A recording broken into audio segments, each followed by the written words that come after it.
الحمد لله نحمده ونستعينه ونستغفره ونؤمن به ونتوكل عليه ونعوذ بالله من شرور أنفسنا ومن سيئات أعمالنا من يهده الله فلا مضل له ومن يضلل فلا هادي له وأشهد أن لا إله إلا الله وحده لا شريك له وأشهد أن محمدا عبده ورسوله أما بعد فإن خير الحديث كتاب الله وخير الهدي هدي محمد صلى الله عليه وسلم وشر الأمور محدثاتها وكل محدثة بدعة وكل بدعة ضلالة وكل ضلالة في النار. أعوذ بالله من الشيطان الرجيم. بسم الله الرحمن الرحيم. لا يكلف الله نفسا إلا وسعها لها ما كسبت وعليها ما اكتسبت ربنا لا تؤاخذنا إن نسينا أو أخطأنا ربنا ولا تحمل علينا إصرا كما حملته على الذين من قبلنا ربنا ولا تحملنا ما لا طاقة لنا به واعف عنا واغفر لنا وارحمنا أنت مولانا فانصرنا على القوم الكافرين. وعن أبي هريرة رضي الله تعالى عنه قال قال رسول الله صلى الله عليه وسلم إن الدين يسر ولن يشاد الدين أحد إلا غلبه فسددوا وقاربوا وأبشروا واستعينوا بالغدوة والروحة وشيء من الدلجة. متفق علیہ. محترم حضرین، ہم لوگوں نے بارہا یہ واقعہ سنا اور پڑھا ہے جو صحیح بخاری میں بڑی طوالت و تفصیل کے ساتھ درج ہے کہ جب اللہ کے نبی صلی اللہ علیہ وسلم نے شاہ روم یعنی ہرقل کو اسلام کی دعوت دینے والا خط لکھا تو اس نے معلوم کیا کہ ہمارے یہاں مکہ کا کوئی باشندہ موجود ہے یا کوئی گروہ ہے، اسے طلب کیا جائے. ابو سفیان اپنے ایک گروہ کے ساتھ تجارت کی غرض سے وہاں گئے ہوئے تھے. اس وقت وہ کافر تھے. انہیں طلب کیا گیا دربار میں.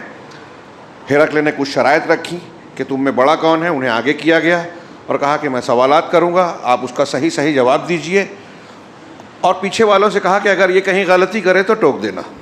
یہ گویا ایک پابندی تھی. چنانچہ اس نے لگ بھگ 13 سوالات کیے جناب محمد رسول اللہ صلی اللہ علیہ وسلم کے بارے میں. یہ ایک بہت بڑی دلیل ہے جس میں اللہ کے نبی صلی اللہ علیہ وسلم کی صداقت و سچائی ثابت ہوتی ہے. ایک نہیں بلکہ متعدد دلیلیں، ہر سوال کا جواب ایک دلیل ہے. ان سوالوں میں سے ایک سوال ہرقل کا یہ تھا کہ یہ بتاؤ کہ جن لوگوں نے اس شخص پر یعنی محمد صلی اللہ علیہ وسلم پر ایمان لایا، مسلمان ہو گئے، تو کیا ان میں کوئی ایسا بھی آپ کو نظر آیا جو اسلام لانے کے بعد واپس مرتد ہو گیا ہو، اسلام سے پیچھے ہٹ گیا ہو؟ تو ابو سفیان نے کہا کہ نہیں، جو لوگ مسلمان ہو گئے واپس نہیں آتے. اس وقت یہی حال تھا. تو ہرقل نے 13 سوال کو پوچھنے کے بعد جو تبصرے کیے جواب میں، اس میں اس سوال کے جواب پر کہا کہ میں نے جب تم سے یہ سوال کیا کہ کوئی مسلمان ہونے کے بعد واپس پھر کفر میں آتا ہے کیا، تو تم نے جواب دیا کہ ایسا نہیں ہوتا. تو ہرقل نے اس پر تبصرہ کیا کہ ایمان کی بشاشت ایسی ہی ہوتی ہے کہ جب دلوں میں یہ اپنی جگہ بناتی ہے تو پھر اس کے بعد واپس نہیں نکلتی. ایک آدمی دل سے اگر مسلمان ہوا ہے تو اس کا شرح صدر اور اس کا اطمینان اتنا زبردست ہوتا ہے کہ دنیا کی کوئی طاقت پھر اسے اس سے پھرا نہیں پاتی. اللہ کے نبی صلی اللہ علیہ وسلم پر ابتدائی عہد میں سابقون الاولون نے جو ایمان لایا، آپ ان کے حالات پڑھتے ہیں ہم سیرت کی کتابوں میں، حیرت ہوتی ہے کہ ایک انسان اتنی زبردست قوت برداشت کیسے پیدا کر سکتا ہے. انسانی تصور سے بالا تر مظالم ڈھائے گئے انتہائی گرم ریت پر. آج بھی اگر آپ سعودی عرب یا عرب کی ریتیلی زمین پر دھوپ کے وقت چلے جائیں، دوپہر سے پہلے بھی یا اس کے بعد بھی، تو چند لمحوں سے زیادہ آپ اپنا پیر زمین پر ٹکا نہیں سکتے. اس پر ننگی پیٹھ لٹایا جاتا تھا، گھسیٹا جاتا تھا، سر پر پتھروں کی سیل رکھی جاتی تھی، اور ایسے کتنے مظالم. فی الحال وہ مجھے تفصیل سے بیان کرنا مقصود نہیں ہے. بتانا یہ مقصود ہے کہ اسلام کی بشارت صرف صحابہ کرام کے زمانے میں نہیں پوری اسلامی تاریخ میں آپ دیکھیے کہ جو لوگ مسلمان ہو گئے انہیں کوئی دھمکی ڈرا کر واپس نہیں کرتی تھی، کوئی لالچ ان کو خرید نہیں پاتا تھا، ایمان سے وہ پھرتے نہیں تھے، پیچھے نہیں ہٹتے تھے۔ یہ کوئی معمولی بات نہیں ہے، اسلام کی حقانیت کی بہت زوردار شاندار دلیل ہے۔ کیوں؟ جیسا کہ ہرقل کا تبصرہ تھا کہ جب ایمان کی بشاشت دل میں آتی ہے تو پھر آدمی پلٹتا نہیں، یہ ایک حق کی علامت ہے۔ حق پانے کے بعد آدمی کے اندر استقامت آتی ہے، جم جاتا ہے، اس میں تلون مزاجی بار بار بدلنا، ایک طرف سے دوسری طرف اپنے موقف کو لے جانا، یہ ناحق کی دلیل ہے۔ سلف میں سے بہت سے لوگوں کا قول ہے کہ حق کی پہچان ایک یہ ہے کہ آپ جب اسے قبول کر لیں تو اس پر پورا پورا اطمینان ہوتا ہے، اور باطل کی پہچان یہ ہے کہ آدمی پورے طریقے سے اس پر جمع نہیں رہتا، کبھی یہ مانتا ہے، کبھی ادھر چلا جاتا ہے، کبھی تیسری بات تسلیم کرتا ہے۔ یہ تحقیق کے مرحلے میں بات ٹھیک ہے، لیکن علی وجہ البصیرہ غور و فکر کرنے کے بعد آپ نے کسی چیز کو اختیار کیا تو اس کے حق ہونے کی دلیل یہ ہے کہ پھر آپ اس سے ہٹے نہیں۔ یہ کیوں ایسا ہوتا ہے؟ جیسا کہ میں نے کہا، ایمان کی بشاشت۔ دوسرے نمبر پر کہ اسلام اور ایمان اللہ رب العالمین کا عطیہ ہے، نعمت ہے، اور سب سے زبردست نعمت۔ الیوم اکملت لکم دینکم واتممت علیکم نعمتی، ہم لوگ سرسری پڑھتے ہیں اور گزر جاتے ہیں، بڑی جامع آخر کی آیت ہے یہ قرآن کی، کہ آج کے دن میں نے تمہارے دین کو مکمل کر دیا۔ مکمل کسے کہتے ہیں؟ جس میں کمی بیشی کی گنجائش نہیں، پورا دین ہے یہ۔ ایک تو یہ مکمل ہے، یہ خود ایک اپنے آپ میں ایک بہت بڑی خوبی ہے اسلام کی۔ دوسرا، اللہ رب العالمین نے ورزیز کیا ہے، اتممت علیکم نعمتی، اور اپنی نعمت کو تم پر تمام کر دیا، پوری کر دیا۔ اللہ نے اسلام کو نعمت کہا، اور ایک جگہ نہیں کہا، قرآن میں کئی جگہ کہا۔ اور یہ نعمت، یہ احسان، سب سے بڑی نعمت، سب سے بڑا احسان ہے اللہ کا۔ اس سے بڑھ کر دنیا میں کوئی نعمت ہے ہی نہیں، کوئی کتنی بھی دولت، کتنی بھی کوئی چیز پالے ہوئے، اسلام سے بڑی نعمت نہیں ہے، اس سے زیادہ لذت والی کوئی چیز نہیں ہے۔ اللہ کے نبی صلی اللہ علیہ وسلم کا وہ ارشاد بھی اشارہ کروں، صحیح مسلم کی، ذاقا طعم الایمان، ایمان کی لذت اس نے پالی۔ ایمان کی بھی ایک لذت ہے، اور لذتیں زبان سے بیان نہیں ہوتی، محسوس کی جاتی ہے۔ جو چیز آپ نے کھائی ہے، لذت سے تعبیر کیا اللہ نے، ذائقے سے، اللہ کے رسول صلی اللہ علیہ وسلم نے، جو چیز کھائی پی جاتی ہے آپ اسے محسوس کرتے ہیں۔ کسی نہ کھائے ہوئے آدمی کو لاکھ سمجھائیں وہ اس کی لذت محسوس نہیں کر پائے گا۔ ایسے ہی ایمان کی ایک لذت ہے، اور یہ وہی جانے گا جو چکھ پائے گا۔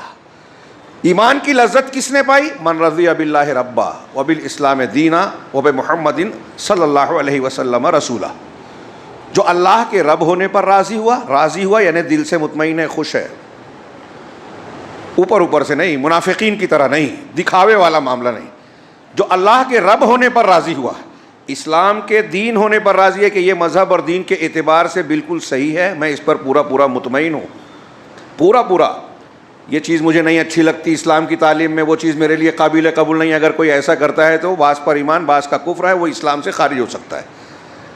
اللہ اور رسول اللہ صلی اللہ علیہ وسلم سے کوئی چیز ثابت ہو، غور سے یہ جملہ ذہن نشین کیجئے، اللہ اور رسول سے کوئی چیز ثابت ہو صلی اللہ علیہ وسلم، اور کسی انسان کو وہ چیز ناپسند ہو کہ میں اسے پسند نہیں کرتا، یہ اسلام سے خارج کر دینے والی بات ہے، لا الہ الا اللہ کو توڑ دینے والی چیز ہے۔ نواقض ایمان میں اہل علم نے دلائل سے اس کو بیان کیا ہے۔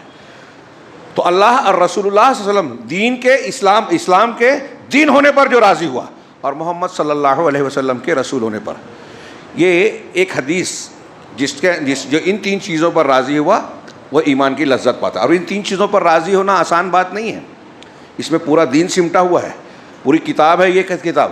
اللہ کے رب ہونے پر راضی ہونا کہ ربوبیت کی حیثیت سے اس نے کیسا بنایا، ہمیں امیر بنایا، غریب بنایا، کالا بنایا، گورا بنایا، ہاں، دکھ میں رکھا، سکھ میں رکھا، یہ سب اس کی ربوبیت ہے۔ ہمارے گھر میت ہو رہی ہے، کوئی بیمار ہو رہا ہے، کوئی پریشانی آ رہی ہے، تجارت کاروبار میں گھاٹا نقصان ہو گیا، جو بھی کائنات میں ہو رہا ہے وہ اللہ کی ربوبیت کے فیصلے سے ہو رہا ہے، میں اس پر راضی ہوں۔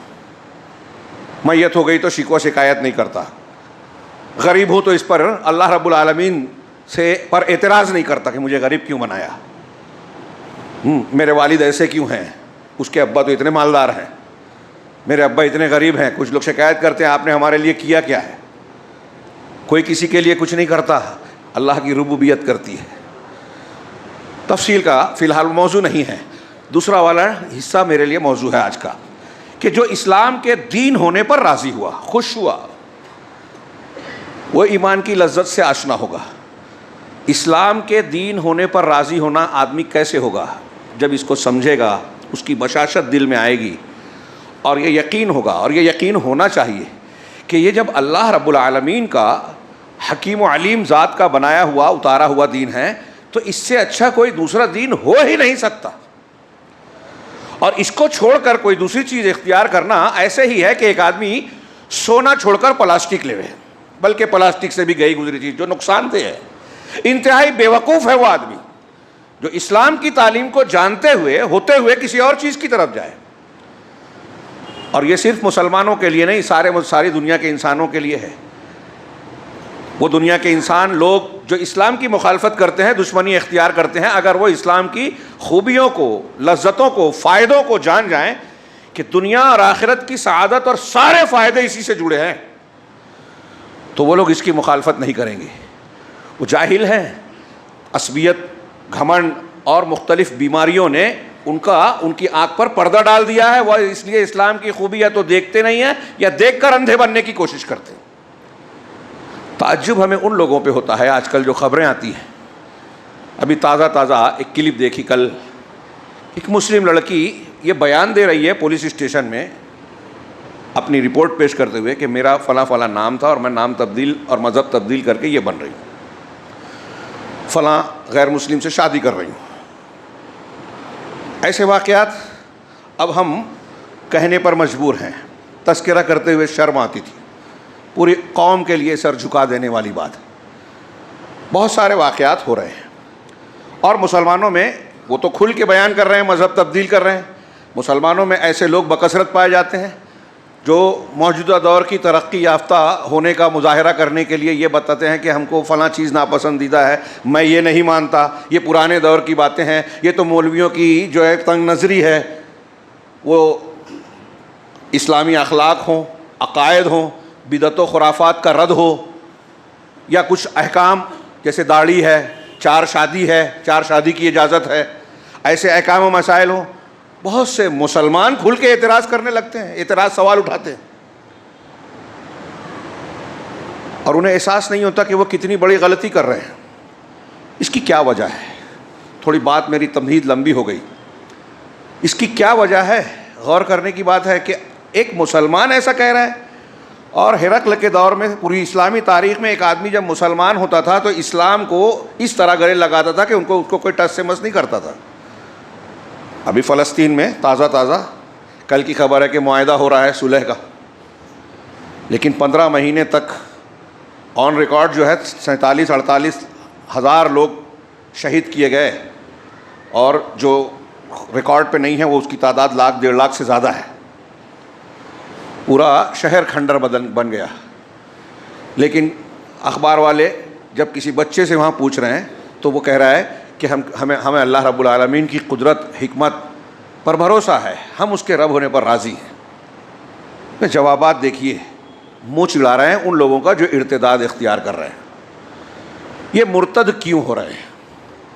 اس کی ایک جملے میں، یہاں مختصر سے وقت میں ہم پوری توجیحات ہر سبب کو سمیٹ نہیں سکتے، ایک جملے میں کہہ سکتے ہیں کہ ہم نے اپنے بچوں کی یا ان لوگوں کی جو لوگ ایسا کر رہے ہیں ان کی اسلامی تربیت نہیں ہوئی. وہ دین کی خوبیوں کو جان ہی نہیں سکے.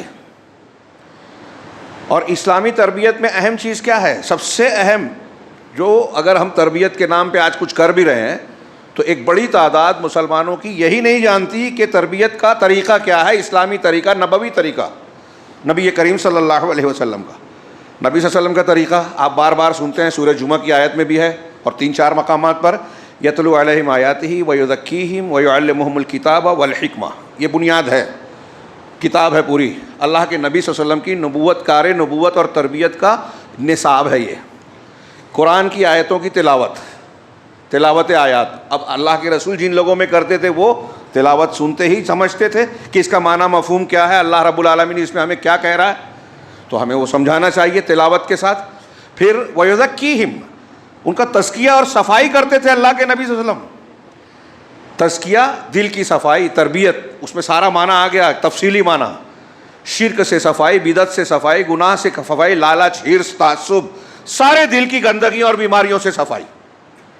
ان میں سب سے پہلے شرک کی صفائی اور توحید کا اثبات، اور الکتاب اور الحکمہ کی تعلیم دیتے، صرف پڑھ کر نہیں سناتے، تعلیم دیتے، سمجھاتے اور عملی نمونہ پیش کرتے۔ یہ اختصار کے ساتھ سب سے پہلے نبی کریم صلی اللہ علیہ وسلم توحید اور عقیدہ سکھاتے تھے۔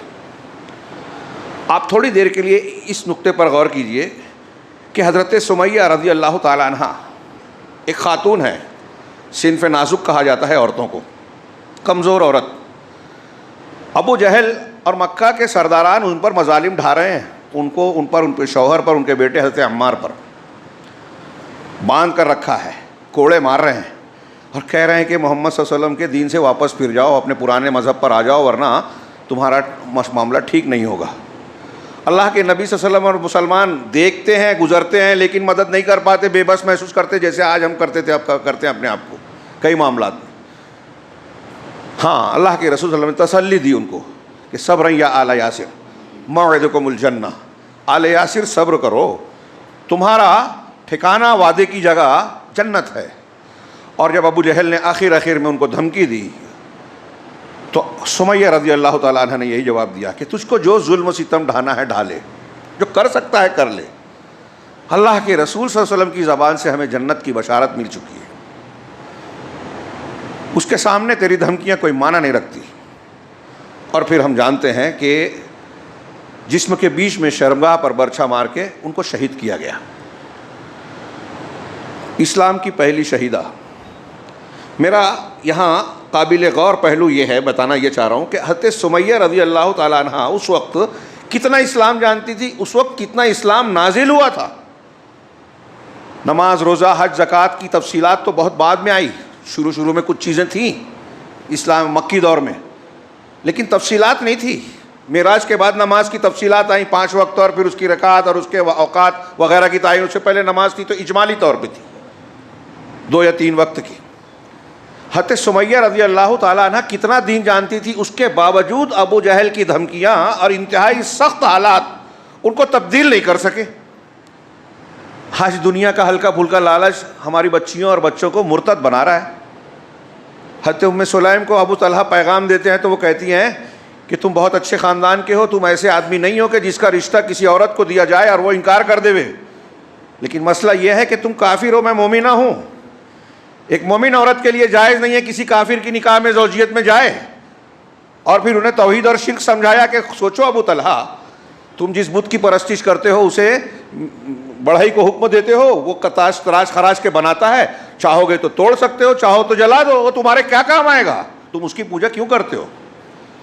ابو طلحہ کی بات سمجھ میں آئی، واپس لوٹے، سوچتے رہے، واپس آ کے کہا کہ ام سلیم تمہاری بات سمجھ میں آ گئی، میں اسلام قبول کرتا ہوں، توحید پہ آتا ہوں۔ اور پھر ان کا مسلمان ہونا ہی ان کا مہر بن گیا، سب سے بہترین مہر خواتین میں۔ حضرت ام سلیم یہ کہہ رہی ہیں کہ تم کافر ہو، بہت اچھے آدمی ہو، اونچا خاندان، سب کچھ ہے، شادی نہیں کر سکتی، وجہ یہ ہے کہ تم کافر ہو۔ ہر آج دنیا دیکھ کے ہماری بچیاں ایمان بیچ رہی ہیں۔ تو میں عرض کر رہا ہوں کہ حضرت سمیہ یا 2 لوگ جو تھے، کیوں نہیں ہلا پایا کوئی طاقت کیوں نہیں ہلا پائی ان کو؟ ان کے دل میں عقیدہ، اسلام کی خوبی، ایمان کی لذت نے جگہ بنا لی تھی۔ اس ایمان کی لذت اور عقیدے کی خوبی ہمیں اپنے بچوں کے دل میں بٹھانا ہوگی۔ ہمارے گھروں میں تربیت، یہ جو جمعہ کے خطبے، دروس ہیں نا، ان کا اہتمام کروائیے، اس کو چھوٹی اور معمولی چیز نہ سمجھیں۔ خاص طور سے ایسے علماء جو وقت اور حالات اور ضرورت کو محسوس کرتے ہوئے محنت کر کے کوشش کرتے ہیں کہ اسلام کی بنیادی اور ضروری چیزیں لوگوں تک پہنچے۔ اس سے یہ علاقل کم سے کم اسلام کا ایک نظام تعلیم ہے، یہ دین سکھانے کا، یہ کم سے کم ہے کہ ہر جمعہ کو آپ سنیں غور سے، اور اس کو کچھ اضافہ کر کے علماء کی مجلس، درس قرآن یا درس حدیث کا کوئی ایک سلسلہ باندھ دینا۔ یہ اسلام کی تعلیمات جب ہمارے اندر جاتی ہے نا، تو یہ جو مرتد ہونے والی شکلیں ہیں یہ نہیں پیدا ہوگی۔ میں نے ایک شرط یہ بھی لگائی کہ جو لوگ واقعی دین سکھاتے ہیں، صرف فضائل پر بات ہو، مخصوص قسم کی عبادات کا صرف تذکرہ ہو تو تربیت نہیں ہوتی. تربیت بھی ہو تو جناب محمد رسول اللہ صلی اللہ علیہ وسلم کے طریقے پر.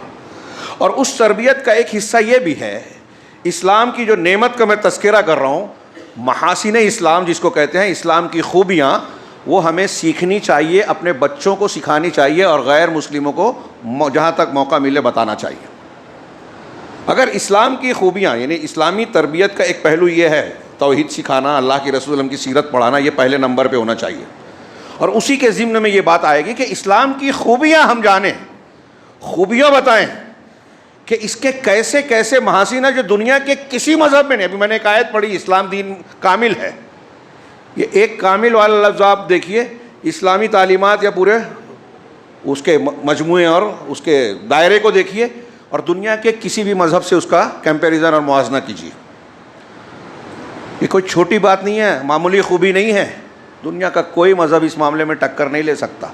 موقع ہوتا مجھے ایک امریکی افسر کا میں نے شاید واقعہ ذکر کیا، ابو امینہ بلال فلپ سے بحث کرتے ہوئے کہا کہ مجھے نہیں لگتا کہ 1400 سال پہلے نازل ہونے والا قرآن آج کے مسائل کو حل کرے گا.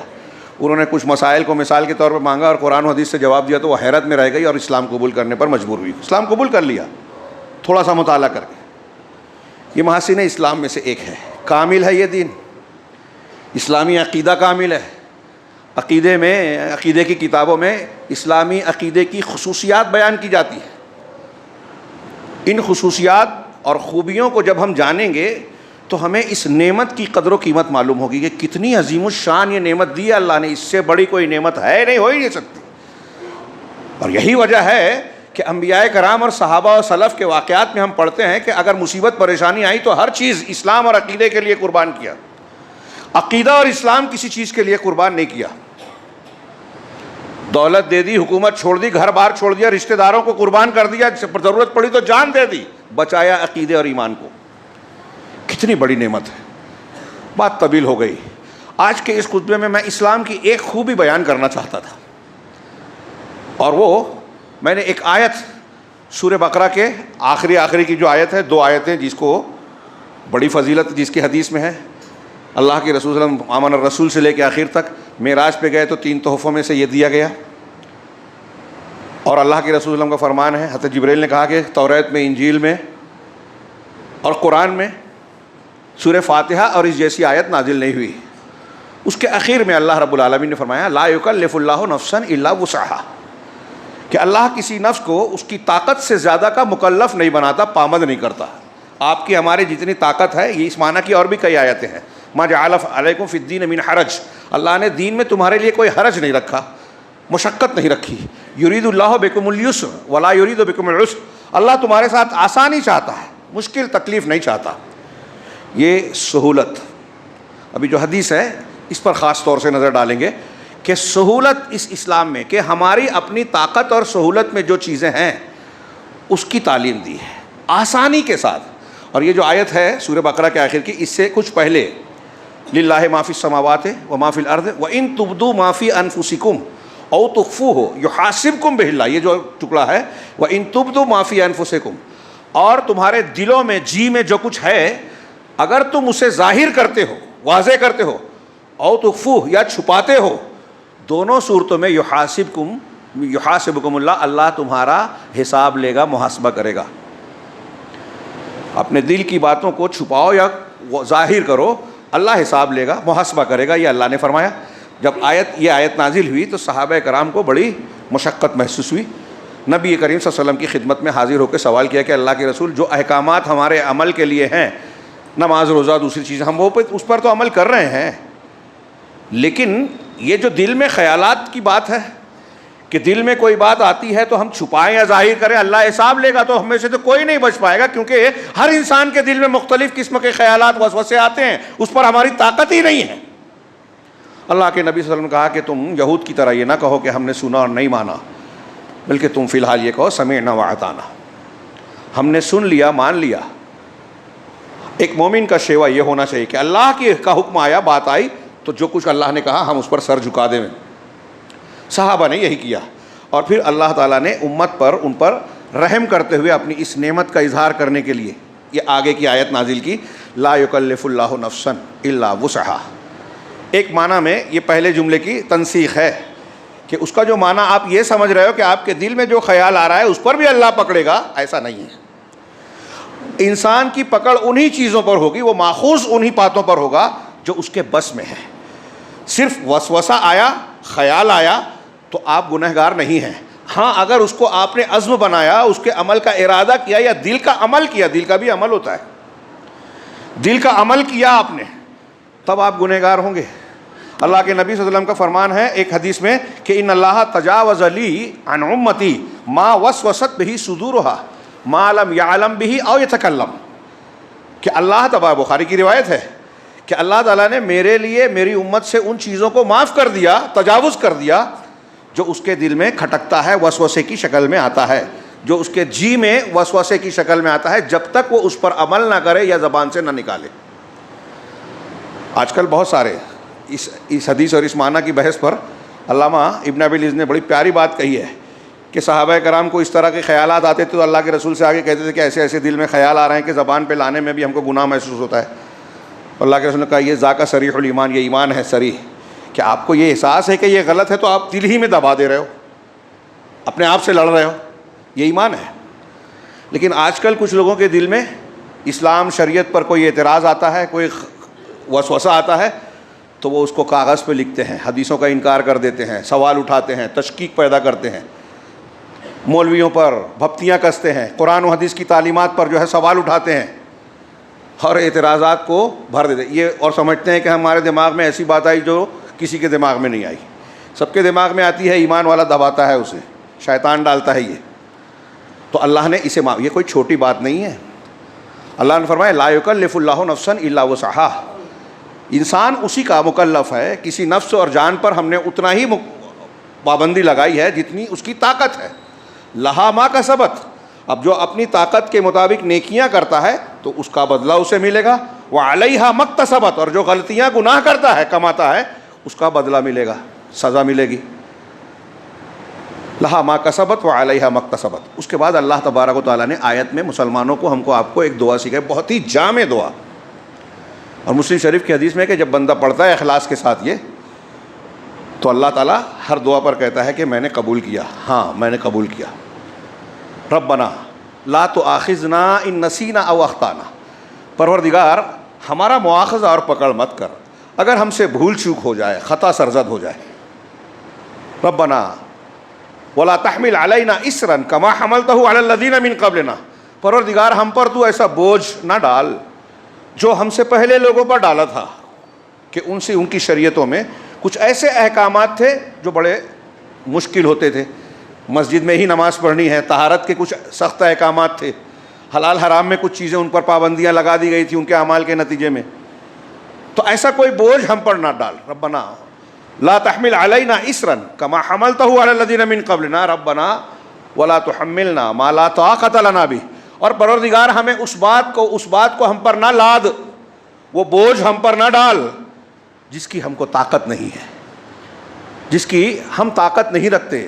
ولا تحملنا ما لا طاقۃ لنا بہ واعف عنا، اور جو غلطی ہو گئی ہے معاف کر دے، وارحمنا، رحم فرما ہم پر، واغفر لنا، ہمیں بخش دے جو غلطیاں ہو گئی ہیں، معافی بھی ہے، واعف عنا واغفر لنا وارحمنا انت مولانا، تو ہی ہمارا آقا ہے، کارساز ہے، فانصرنا علی القوم الکافرین، لہذا کافر لوگوں کے خلاف تو ہماری مدد فرما۔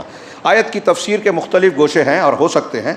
اس پوری آیتوں میں اللہ تعالیٰ نے شروع میں آمن الرسول سے جو ہے ایمانیات کا، اسلام کی بنیادوں کا ذکر کیا، پھر شریعت کی تخفیف اور حکمتوں کا اور اپنی رحمت کا ذکر کیا، اور ایک انتہائی جامع دعا سکھائی کہ آپ اپنی طاقت کے مطابق اللہ تعالیٰ سے مانگیں اور جو غلطیاں ہو گئی اس کی معافی طلب کریں۔ اس کو اختیار کر لے کوئی بندہ تو پوری دنیا اور آخرت کی کامیابی مل گئی، سمٹ گئی۔ اسی لیے ان آیتوں کی اتنی فضیلت ہے۔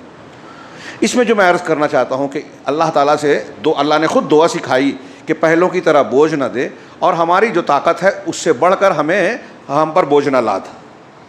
چنانچہ یہ جو دو آیتیں وسوسے کی معافی کے ساتھ ساتھ، یہ ایک حدیث میں نے پڑھی آپ کے سامنے، متفق علیہ۔ حضرت ابو ہریرہ کہتے ہیں کہ اللہ کے نبی صلی اللہ علیہ وسلم نے فرمایا کہ ان ھذا الدین یسر، یقیناً یہ دین آسان ہے، جتنا بولیں کم ہے، اس پر پورا کم سے کم 1 گھنٹہ بھی بولیں تب بھی ادھورا ہی رہے گا معاملہ۔ یہ اسلام کی ایک اصل بنیاد اور بہت اہم نعمت ہے کہ دین جو ہمیں ملا ہے وہ بہت ہی آسان ہے.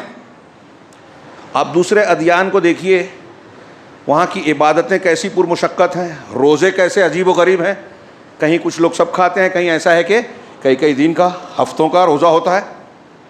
ان کے حج یاترائیں کیسی ہیں، ان کی دیگر عبادات کیسی ہیں. گناہ ہو گئے تو کفارے اور پراشچت کے لیے کیا کچھ کرتے ہیں. کوئی لوٹ کر جا رہا ہے، کوئی پیدل چل کے کہیں جا رہا ہے، ہاں اس شہر سے اس شہر میں جا رہا ہے پیدل چل کے مندر میں اور فلاں جگہ.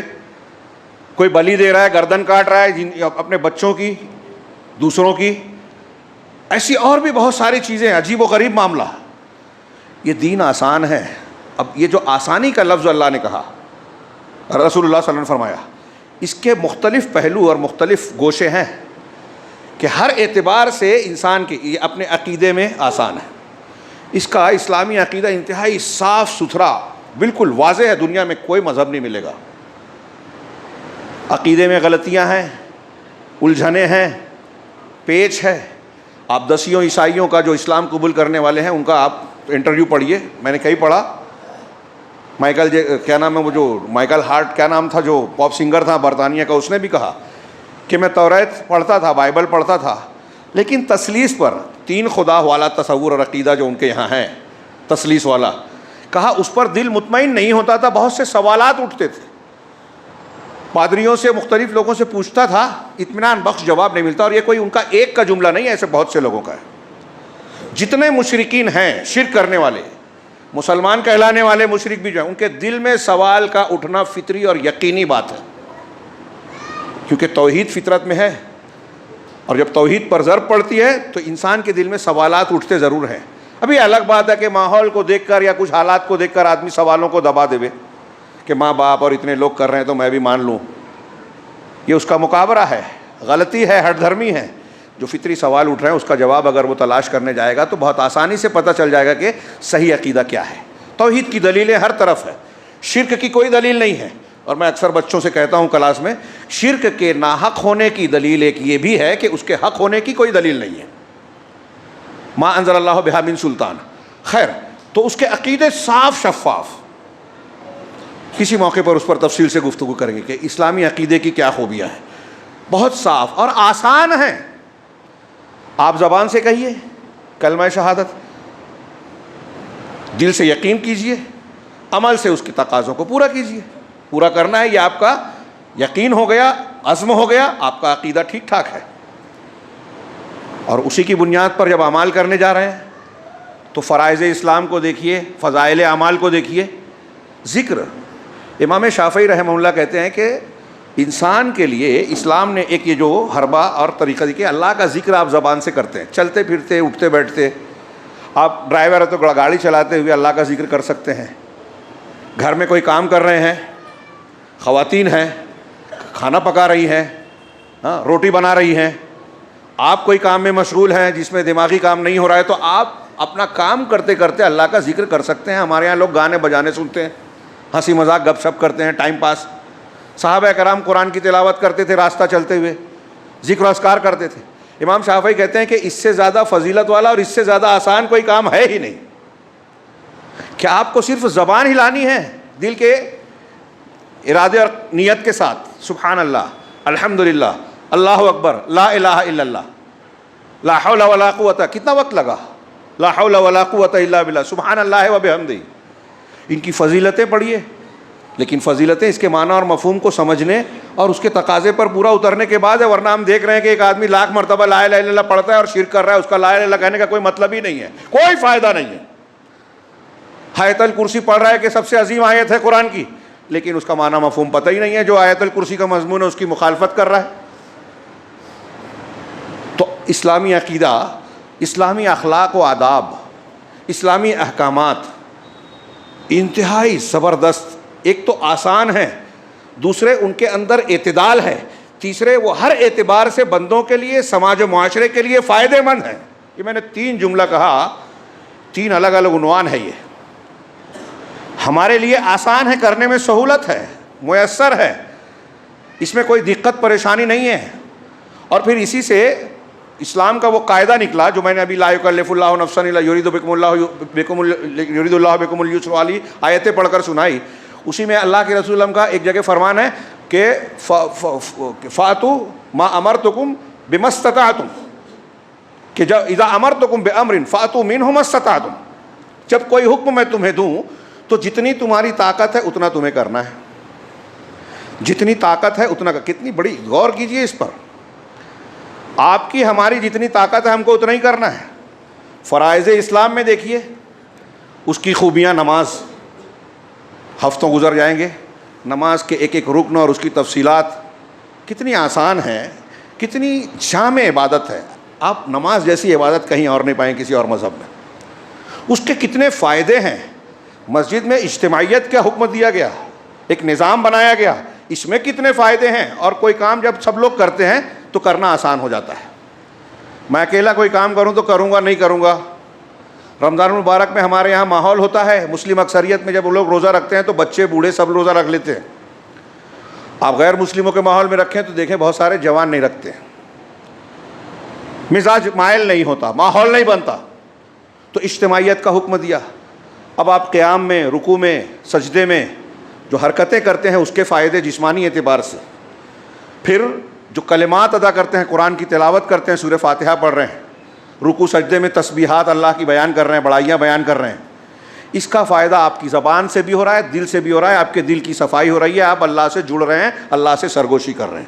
جب آپ دعا مانگتے ہیں تو عاجزی کا مظاہرہ کرتے ہیں نماز کے اندر، تشہد میں، آخر میں، سجدوں میں دعا پڑھنا فضیلت والی بات ہے، تو اللہ کے سامنے آپ جھک رہے ہیں، اپنی بندگی اور عاجزی کا مظاہرہ کر رہے ہیں، رب کو رب مان رہے ہیں۔ یہ اللہ سے آپ کا رشتہ ہر بار مضبوط ہو رہا ہے، اور جب آپ اللہ سے قریب ہوتے ہیں شیطان سے دور ہوں گے، گناہوں سے دور ہوں گے، معصیت سے دور ہوں گے۔ اسی لیے کہا گیا کہ نماز ان الصلاۃ تنہی عن الفحشاء والمنکر، بے حیائیوں اور منکرات سے روکتی ہے۔ اخلاص والی نماز ہوگی، ضرور روکے گی، لیکن ہم لوگوں کی عادت ہے موبائل دیکھنا، گناہ کرنا، موسیقی سننا، تو نماز میں مزہ ہی نہیں آتا، کیونکہ دل سے پڑھتے ہی نہیں ہیں، دل ادھر لگا رہتا ہے، اس میں مزہ آتا ہے اسپورٹس دیکھنے میں، گیم دیکھنے میں، گپ شپ میں۔ صحیح نماز پڑھ کے دیکھیے، اللہ کے نبی صلی اللہ علیہ وسلم نے فرمایا کہ میری آنکھوں کی ٹھنڈک نماز میں ہے۔ جب آپ سچی نماز پڑھیں گے تو آنکھوں کی ٹھنڈک ملے گی، اس میں سہولت ہے، آسانی ہے، خشوع خضوع، پوری نماز اس میں گزرتی ہے۔ روزے میں، روزہ فرض ہے ان لوگوں پہ نہیں جن کی طاقت نہیں ہے، مالداروں پر ہے، ایک خاص نصاب تک، مالدار میں بھی خاص نصاب پر جائے گا تب، اور پھر خاص مدت گزرنے پر، سال گزرنے پر فرض ہوگی، اور پھر بہت معمولی رقم 2.5%۔ آج ہندوستانی گورنمنٹ جی ایس ٹی اور فلاں ٹیکس ملا کر کہتے ہیں کہ تقریباً 50% آپ کی آمدنی پر، 1 روپیہ آپ کماتے ہیں تو تقریباً 50 پیسہ، کچھ لوگ کہتے ہیں اس سے زیادہ ٹیکس دے رہے ہیں۔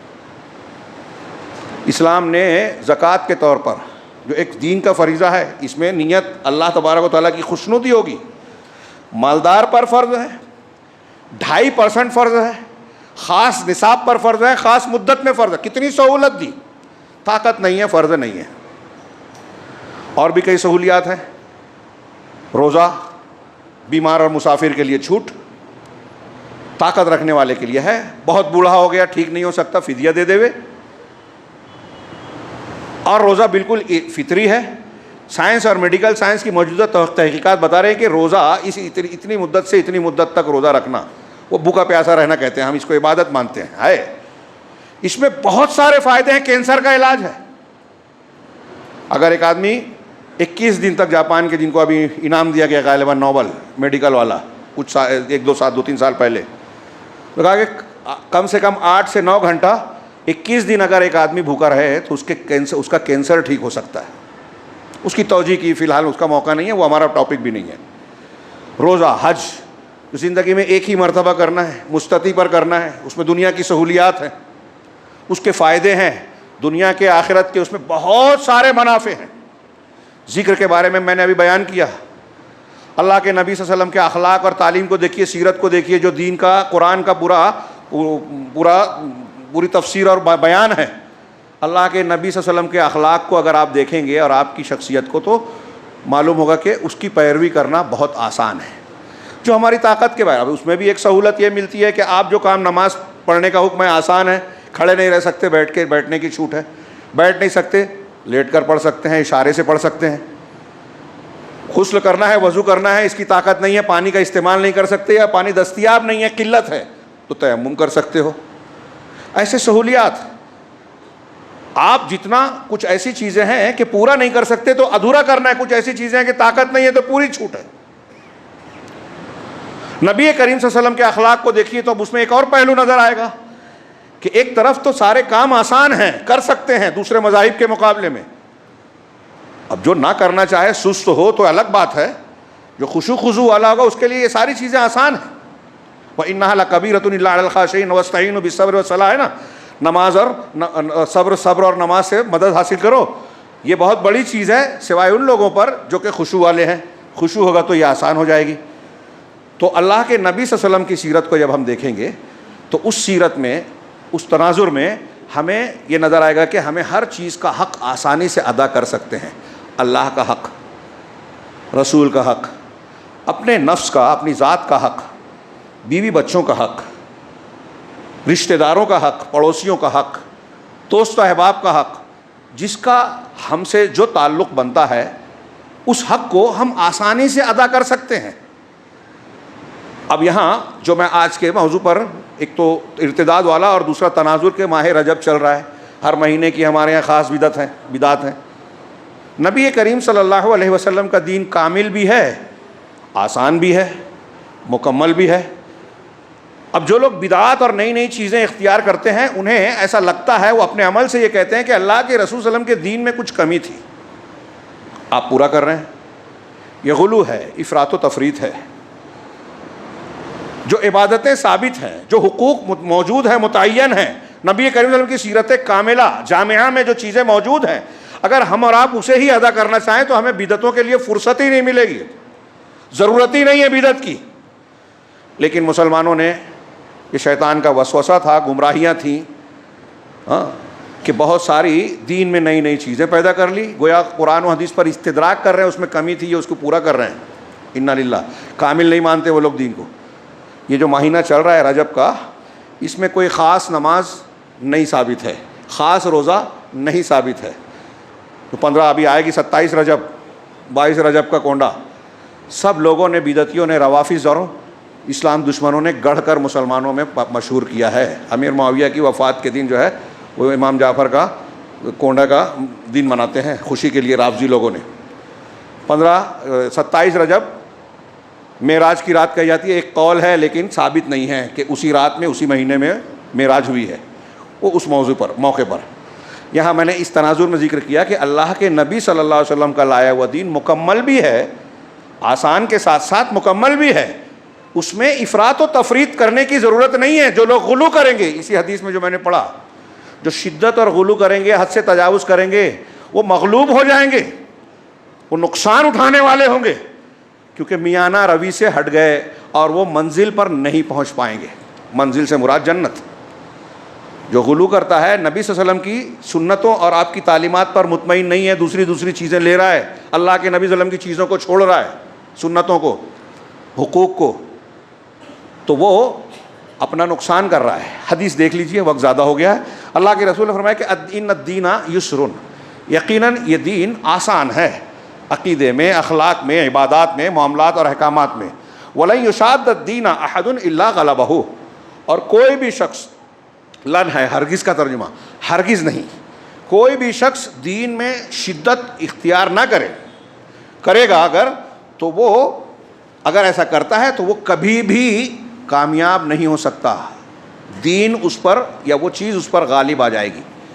یعنی افراط و تفریط کرتا ہے، بدعتیں کرتا ہے، اللہ کے نبی صلی اللہ علیہ وسلم کی جو تعلیمات ہے، آپ کا جو اسوہ اور نمونہ ہے، اس سے ہٹ کر کچھ اور چیزیں اختیار کر رہا ہے، اپنی چیزیں ملا رہا ہے، تو ایسا کرنے والا گہرا کامیاب نہیں ہوگا، وہ چیز اس پر غالب آ جائے گی. فسددو، اللہ کے رسول نے کہا فسددو، لہٰذا صحیح کام کرو. سداد ٹھیک ٹھاک ہے نا، اس کو کہتے ہیں، جس کو ٹھیک کہتے ہیں، صحیح اور اچھا عمل. تو جو صحیح کام ہے وہ اللہ کے نبی صلی اللہ علیہ وسلم کہہ رہے ہیں سددو. کیا مطلب ہے؟ اللہ کے رسول جو ہر جمعہ میں کہتے تھے ہر نئی چیز بدعت، ہر بدعت گمراہی، آج ہم لوگ اس کو بولنے سے بولتے ہیں، کہہ رہے ہیں یہ کیا مولانا بات کر رہے ہیں، یہ اختلافی بات ہے، اختلافی کوئی سمجھے نہ سمجھے، یہ ہمارے اور آپ کے جنت میں جانے کے لیے ضروری ہے کہ بدعت سے چوکنا رہیں، بچے رہیں، سنت پر رہیں۔ بدعت گمراہی ہے، گمراہی جہنم میں لے جانے والی ہے۔ آپ اس موضوع سے آنکھیں بند کر لیں گے تو اس کا مطلب یہ کہ آپ کو اس کی پرواہ نہیں ہے کہ آپ چل تو رہے ہیں تو جنت میں جائیں گے کہ جہنم میں۔ آنکھ بند کر، فسددو، اللہ کے رسول کہہ رہے ہیں جو صحیح کام ہے، جچا تولا کام ہے وہی کرو، میانہ روی اختیار کرو۔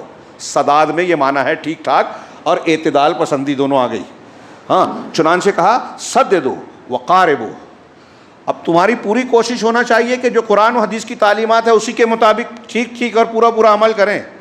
اگر کبھی کوئی کمی ہے، نہیں کر پا رہے ہو تو قاربو، قریب قریب، یہ سوچنا چاہیے کہ ہم پورا نہیں کر پا رہے ہیں تو پورے کے قریب کریں۔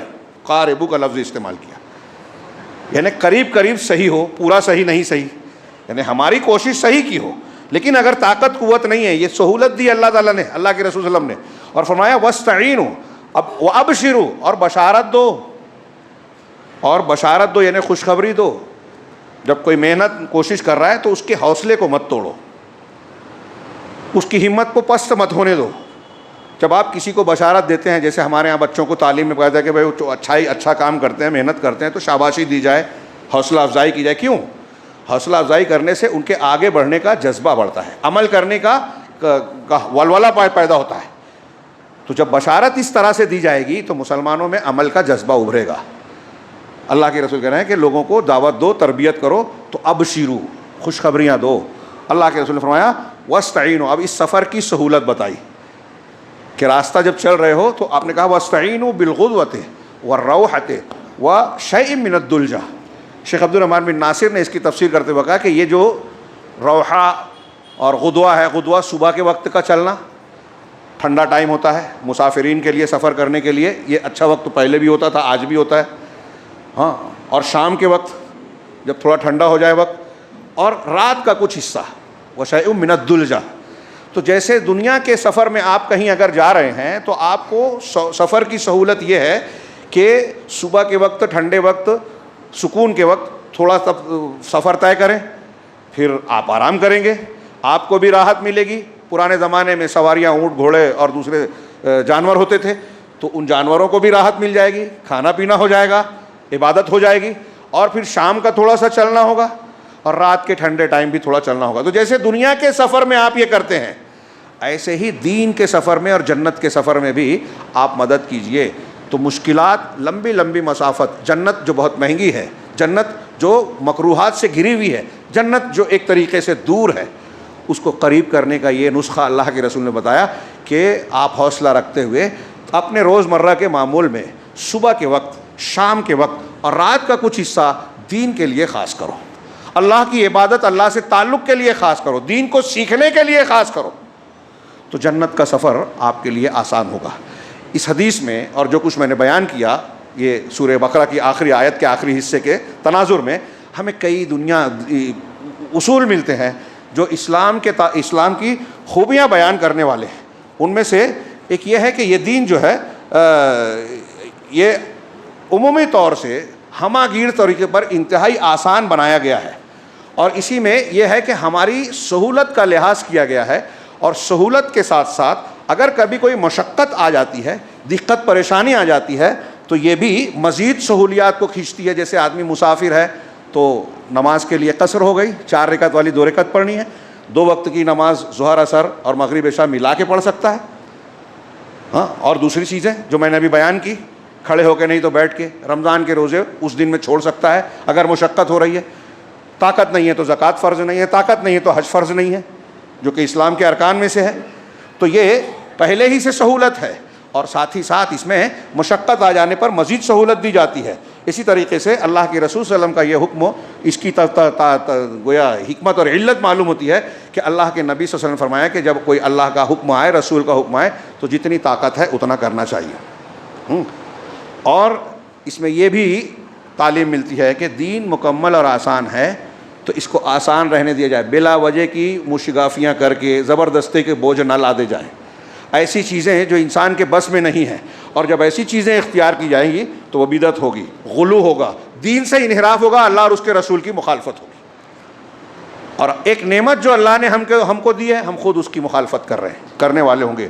اسی طریقے سے اعمال کے سلسلے میں لوگوں کے اندر چستی اور تیزی پیدا کرنے کی کوشش کرنی چاہیے، اور خیر کی بشارت دینا چاہیے کہ آپ اگر اعمال کریں گے تو اللہ رب العالمین جو ہے آپ کے لیے جنت کا راستہ آسان کرے گا، زبردست ثواب اور اجر دے گا۔ اسی طریقے سے ایک چیز یہ بھی بیان کی ہے کہ اس راستے میں، اللہ کے راستے میں چلتے ہوئے آپ کو روزمرہ کے معمول میں حصہ، یہ نہیں صرف جمعہ کے دن آپ پابندی کرتے ہیں دین کی، رمضان میں آپ دیندار بن جاتے ہیں، مخصوص وقت یا مخصوص اوقات میں یا مہینوں میں یہ دینداری نہیں ہے۔ آپ کو اگر لمبا سفر اور جنت کا سفر طے کرنا ہے تو معمول بنانا چاہیے، صبح شام، اور فرائض تو ہیں ہی، حقوق تو فرض ہے جو ادا ہی کرنا ہے طاقت کے مطابق، لیکن ایک معمول کے ساتھ، اور اس کو تسلسل، کنٹینیوٹی کہتے ہیں جس کو، ہاں، کہ تسلسل کے ساتھ اسے ادا کرنا ہے۔ اللہ کے رسول نے جو فرمایا کہ صبح کا چلنا، شام کا چلنا، اور رات کا کچھ حصہ اس کے لیے استعمال کریں۔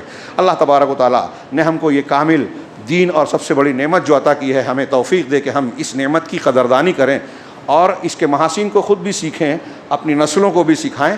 یہ اس بات کے لیے بھی ضروری ہے کہ وہ دوسری چیزوں کو اور چمک دمک کو دیکھ کر ان سے خیرہ اور متاثر نہ ہو جائیں، ارتداد کے راستے پر نہ چلیں، اس کے لیے بھی ضروری ہے۔ اور اگر ہم اس کی نعمتوں کو، اسلام کی خوبیوں کو سمجھتے ہیں تو یہ خود ہمارے ایمان میں مضبوطی اور اضافے کا سبب بننے والی چیز ہے۔ اللہ رب العالمین ہمیں توفیق دے کہ ہم اس نعمت کی قدر کو پہچانیں اور اس کی قدردانی اپنی طاقت کے مطابق کریں، اور پھر اس کے ذریعے سے اللہ رب العالمین ہمیں دنیا اور آخرت کی برکتوں سے، نعمتوں سے نوازے اور ہر قسم کے عذاب سے بچائے، محفوظ رکھے۔ وآخر دعوانا ان الحمدللہ رب العالمین۔